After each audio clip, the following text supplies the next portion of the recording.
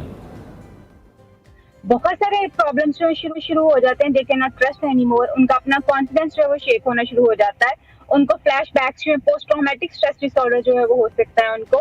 اس کے علاوہ وہ ڈپریشن میں جا سکتی ہیں, وہ بہت زیادہ سویئر قسم آف یا فوبیا سے مبتلا ہو سکتی ہیں. بہت سارے ایسے سائیکولوجیکل پرابلمس ہیں جن کو وہ فیس کر سکتی ہیں, اور مے بی وہ دوبارہ اپنا وہ کانفیڈنس ہی کبھی گین نہ کر پائیں کہ وہ نارملی زندگی کی طرف جو ہے موو کرنا شروع کریں اور لوگوں پہ ٹرسٹ کر سکیں گے, اپنے ریلیشن شپ کو بلڈ کر سکیں.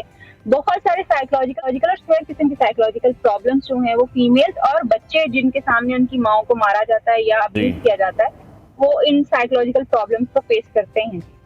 ٹھیک ہے, اور پھر آپ کے پاس تو اس طرح کے بہت سے کیسز آتے ہیں, آپ نے کیا دیکھا ہے خواتین کو ان تمام نفسیاتی مسائل سے نکلنے میں کتنا وقت لگ جاتا ہے, کس طرح سے وہ ایک جو ریہیب کا پروسیس ہے وہ کس طرح سے پھر کمپلیٹ ہوتا ہے؟ بہت ٹائم لگتا ہے, سم ٹائمز تو سالوں بھی لگ جاتے ہیں آہستہ آہستہ چیزوں کو ریکور کرتے ہوئے. اور سم ٹائمز جو ہے فیمیل جب اپنی بھی, کیونکہ انسان کی اپنی بھی مسٹیکس ہوتی ہیں, وائلنس کو اس لیول تک لے کے جانے کے لیے, بیہیویئرس کو اتنا زیادہ ری انفورس کرنے کے لیے انسان خود بھی کہیں نہ کہیں ذمہ دار ہوتا ہے, یعنی عورتیں خود بھی ذمہ دار ہوتی ہیں. سو یوزلی جب ہم جو ہے اور وہ ذمہ دار اس طرح سے ہوتی ہیں کہ انہوں نے اس طرح سے اس کو روکا نہیں ہوتا, یا اس طرح سے ان کو منع نہیں ہوتا, یا کسی بڑے کو اس طرح سے فوراً انوالو نہیں کیا ہوتا کہ جی یہ چیز ہو رہی ہے اور یہ ایکسیپٹیبل نہیں ہے, وہ جو ان کو فوراً اسٹیپس لینے ہوتے ہیں. تو ہم ان کو شروع میں تو کاؤنسلنگ وغیرہ کر کے ان کے ٹراما سے ان کو نکالنے کی کوشش کی جاتی ہے, اور الٹیمیٹلی ان کو یہ بھی آئیڈینٹیفائی کروانے کی کوشش کی جاتی ہے کہ کہیں وہاں وہ خود بھی مسٹیکن تھی, ان سے اپنی بھی غلطیاں ہیں اور انہوں نے اپنے آپ کو لک آفٹر نہیں کیا, یا اپنی سیلف کو پیچھے چھوڑا ہے, اور بہت سارے اور چیزوں کو جو انہوں نے آگے رکھا ہے. اس طرح کی چیزیں جو ہیں وہ ان کو سکھائی جاتی ہیں, اور it takes almost 3 to 6 months اور ایون مور دین دیٹ کہ آپ اس طرح کے کسی ٹراما سے جو ہے وہ باہر آ سکتے ہیں. ٹھیک ہے, لیکن ڈاکٹر صاحبہ آپ کس طرح سے دیکھتی ہیں ہمارے معاشرے میں جب ہم دیکھتے ہیں کہ جوائنٹ فیملی سسٹم میں بھی لوگ رہ رہے ہیں اور وہاں پر بھی اس طرح کے تشدد کے واقعات ہوتے ہیں, اور اگر کسی کی بہو پر بھی تشدد ہو رہا ہے تو ساس کو بھی اس چیز کا علم ہوتا ہے, سسر کو بھی علم ہوتا ہے, تو وہ ساس بھی ایک خاتون ہے, تو پھر خواتین ہی ہم دیکھ رہے ہیں کہ وہ تربیت ٹھیک سے نہیں کر پا رہی ہیں اپنے بچوں کی. میں بالکل اس بات سے ایگری کروں گی کہ ایکچولی جو ہے وہ تربیت, کیونکہ اس کا خاص رسپانسبلٹی جو وہ عورتوں کے اوپر آتی ہے, اور عورتیں جو ہیں جب اپنے بیٹوں کی تربیت کر رہی ہوتی ہیں تو ہماری سوسائٹی کا ڈائلما یہ ہے کہ ہم نے آج تک عورت کی تربیت کے اوپر بہت فوکس کیا, عورت کی تربیت ہونی چاہیے عورت, but we did not focus on the جس کو آپ کہیں گے کہ اپنے بیٹے کی تربیت کے اوپر ہم نے فوکس نہیں کیا ہوا. ہم اس کے بیہیویئرس کو جو ہے نہ اس طرح سے ایڈریس کرتے ہیں, نہ ہی اس طرح سے اس کے اوپر فوکس کرتے ہیں, جس کا ریزن جو یہ ہوتا ہے کہ جی ان کو ٹریننگ ہی نہیں ہو پاتی ان کی کہ انہوں نے کس طرح عورتوں کے ساتھ جو ہے وہ ڈیل کرنا ہے, اور الٹیمیٹلی جو ہے وہ اس طرح کے ابیوزز ہمیں نظر آتے ہیں. تو ماں کی بہت بڑی رسپانسبلٹی ہے کہ اپنے بیٹے کو بھی بالکل اسی طرح سے ٹرین کرے جس طرح سے وہ اپنی بیٹی کی ٹریننگ کے اوپر فوکس کیے ہوئے ہے, جس طرح سے ٹرین کرنے کی کوشش کر رہی ہے. ٹھیک ہے, اور آف کورس مدرس ہی ہوتی ہیں جو کہ یوزلی یہ جو اسٹیٹمنٹ میں آپ کو دے رہی ہوں کہ جی تمہارا بھائی ہے نا, دیکھو تمہیں پتہ ہی ہے تمہارا بڑا بھائی اس طرح کے رویے ہو جاتے ہیں, اس کو غصہ آ جاتا ہے, تو میں سمجھایا اس سے بات نہ کیا کرو, اس کے ساتھ یہ اچھی تو خواتین کو بھی چاہیے کہ وہ اپنے بچوں کی تربیت بھی ٹھیک کریں, اور وہ خواتین جن پر تشدد یا ہراسمنٹ کی جا رہی ہے ان کو بھی اس چیز کو یقینی طور پر نہیں کرنا چاہیے. بہت شکریہ. ریلیشن شپ ایکسپرٹ ڈاکٹر طاہرہ رباب ہمارے ساتھ ان کانورسیشن تھی. بریک لیتے ہیں ناظرین, بریک کے بعد آپ کو دوبارہ جوائن کریں گے.